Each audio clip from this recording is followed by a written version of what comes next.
જાહેર જનતાને નમસ્કાર મિત્રો, આજ આપણે વાત કરવાની છે સ્થાનિક સ્વરાજની ચૂંટણી વિશે।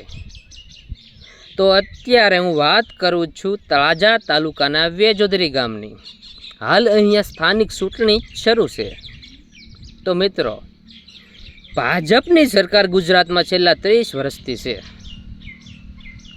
પણ અમારા ગામમાં અમારા કાંઠા વિસ્તારની અંદર આજ સુધી સંપૂર્ણ રીતે પાયાની સમસ્યાનું સમાધાન થયું નથી। તો હું અમારા કાંઠા વિસ્તારની જનતાને અને ખાસ કરીને વેજોદરીની જનતાને કહેવા માગું છું કે જો ભારતીય જનતા પાર્ટીની છેલ્લા 30 વર્ષથી સરકાર હોય અને આજ દિન સુધી પાયાની સમસ્યાનું સમાધાન થયું નથી, તો એ સરકાર શું કામની? હું મારા ગામની વાત કરું તો મારા ગામની લગભગ 7 થી 8 હજારની વસ્તી છે, તો પણ અમારા ગામમાં સરકારી દવાખાનું નથી। નિયમમાં તો એવું પણ આવે કે દર 1000ની વસ્તીએ એક આંગણવાડી હોય, તો અમારા ગામમાં 2 આંગણવાડી છે।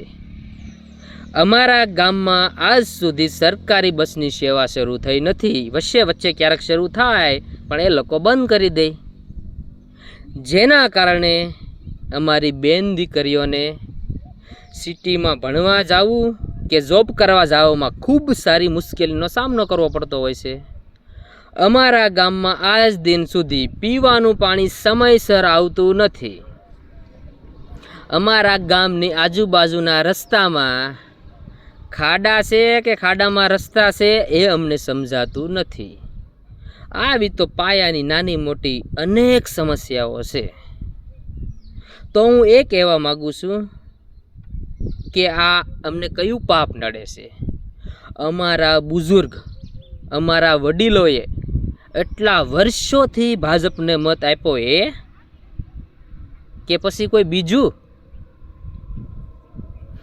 અમારો વિસ્તાર અત્યારે અનેક સમસ્યાઓથી ઘેરાયેલો છે, પણ અમારા વિસ્તારમાં કોઈ એવો નેતા નથી કે જે સમસ્યાનું સમાધાન કરી શકે।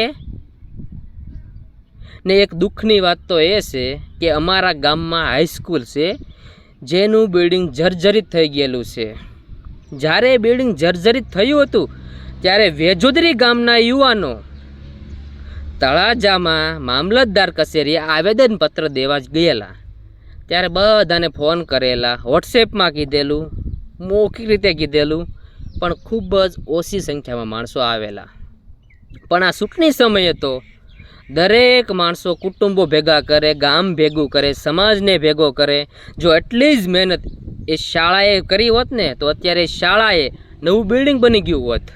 તો હું એ કહેવા માગું છું કે ગામના લોકોને ચૂંટણી સમયે જ ગામ કેમ યાદ આવે? ચૂંટણી સમયે સમાજ કેમ યાદ આવે?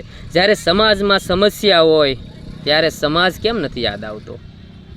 તો હવે જાહેર જનતાને સમજવાનું છે કે આપણે કઈ બાજુ ચાલવાનું છે।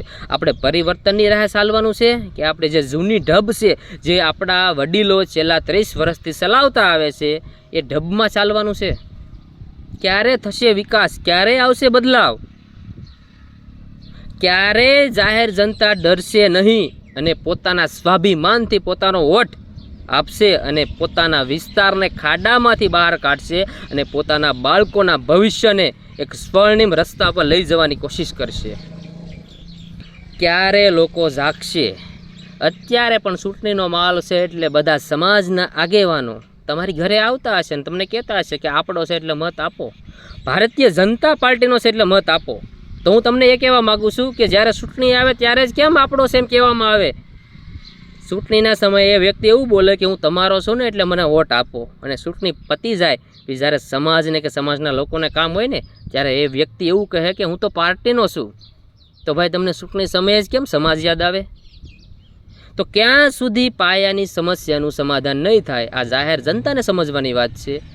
અમારો આખો કાંઠો વિસ્તાર છે, અહીંના લોકોને રોજગારી મેળવવા માટે પોતાનું ઘર છોડી અને બીજા જિલ્લાઓમાં કામ કરવા જવું પડે છે। આજ દિન સુધી તેનું સમાધાન થયું નથી। તો હવે ક્યાં સુધી આવી સમસ્યા બની રહેશે? જ્યાં સુધી લોકો નહીં જાગે, જ્યાં સુધી લોકો લાલચની અંદર આવતા રહેશે ને ત્યાં સુધી આપણા કાંઠા વિસ્તારની અંદર ને આપણા ગામડાઓમાં સંપૂર્ણ રીતે વિકાસ થવાનો નથી. એટલે જાગવું જરૂરી છે. જો નહીં જાગો તો તમે આગળની પરિસ્થિતિ સમજી શકો છો.